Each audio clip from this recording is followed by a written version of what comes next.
أعوذ بالله من الشيطان الرجيم. بسم الله الرحمن الرحيم. الرحمن علم القرآن خلق الإنسان علمه البيان الشمس والقمر بحسبان والنجم والشجر يسجدان والسماء رفعها ووضع الميزان ألا تطغوا في الميزان وأقيموا الوزن بالقسط ولا تخسروا الميزان والأرض وضعها للأنام فيها فاكهة والنخل ذات الأكمام والحب ذو العصف والريحان فبأي آلاء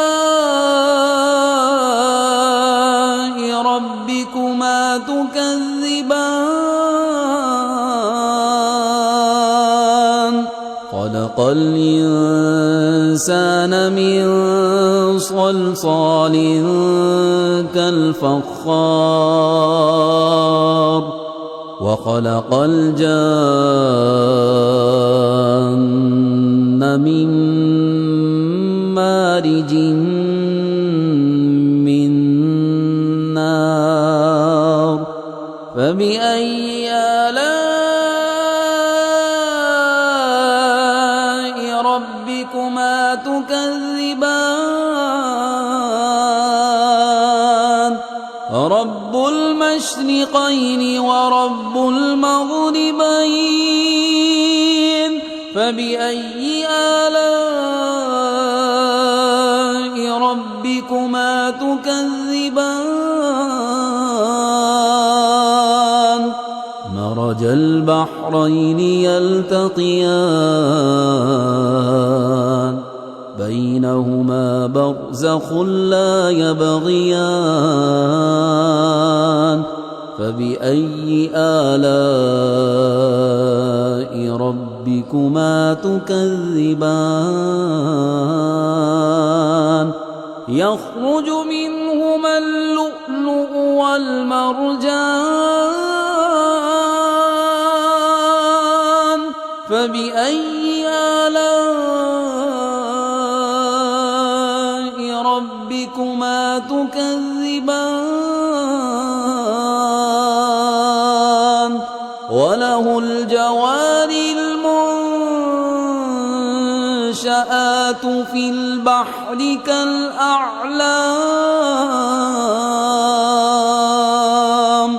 فبأي آلاء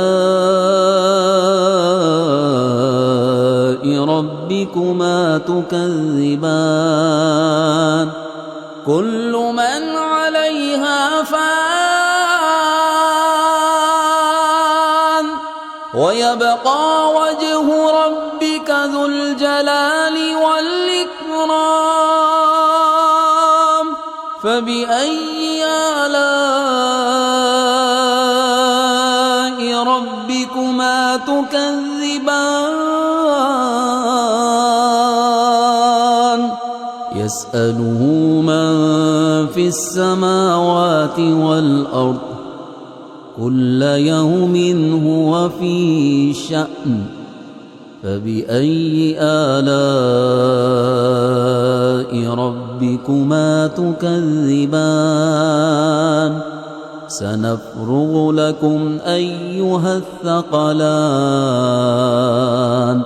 فبأي آلاء ربكما تكذبان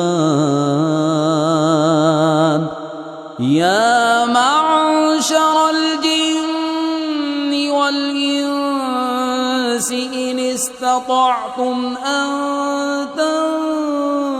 تنفذوا من أقطار السماوات والأرض فانفذوا لا تنفذون إلا بسلطان فبأي آلاء ربكما تكذبان يرسل عليكما شواظ من نار ونحاس فلا تنتصران فبأي آلاء ربكما تكذبان فإذا انشقت السماء فكانت وردة كالدهان فبأي آلاء ربكما تكذبان فيومئذ لا يسأل عن ذنبه إنس ولا جان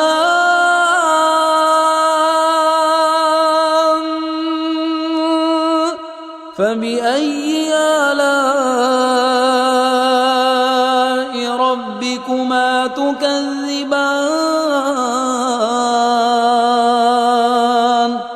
يعرف المجرمون بسيماهم فيؤخذ بالنواصي والأقدام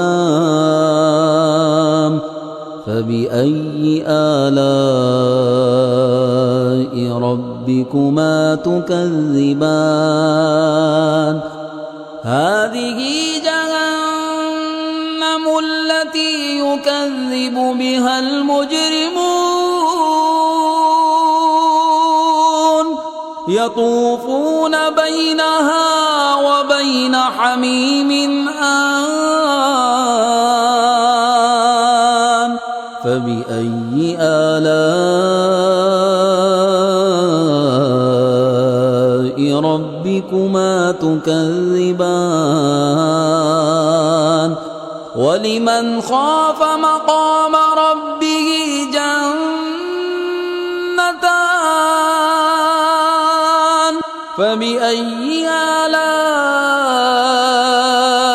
ربكما تكذبان ذواتا أفنان فبأي آلاء ربكما تكذبان فيهما عينان تجريان فبأي آلاء ربكما تكذبان فيهما من كل فاكهة زوجان فبأي آلاء ربكما تكذبان متكئين على فرش بطائنها من استبرق وجنى الجنتين دان فبأي آلاء ربكما تكذبان فيهن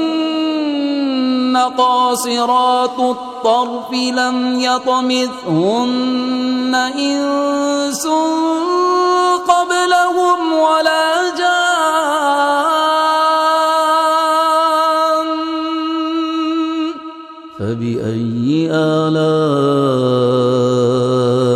ربكما تكذبان كأنهن الياقوت والمرجان فبأي آلاء ربكما تكذبان هل جزاء الإحسان إلا الإحسان فبأي آلاء ربكما تكذبان ومن دونهما جنتان فبأي آلاء ربكما تكذبان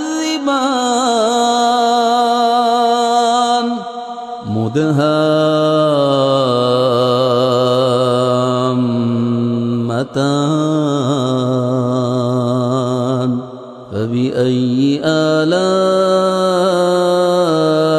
ربكما تكذبان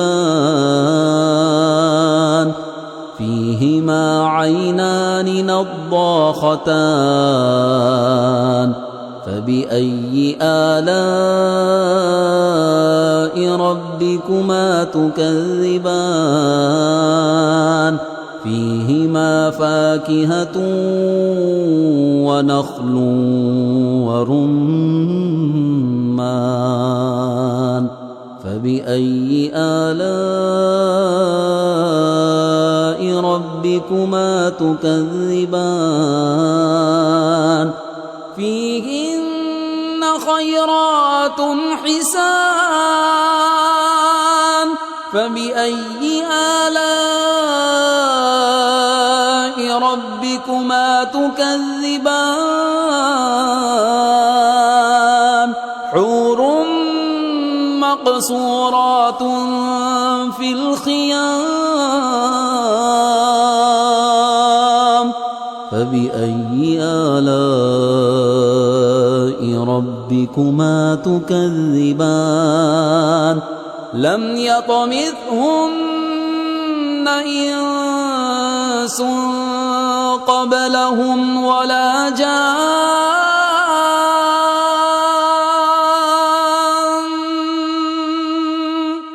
فبأي آلاء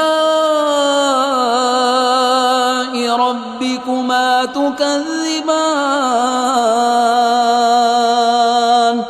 متكئين على رفرف خضر وعبقري حسان فبأي آلاء ربكما تكذبان تبارك اسم ربك ذي الجلال والإكرام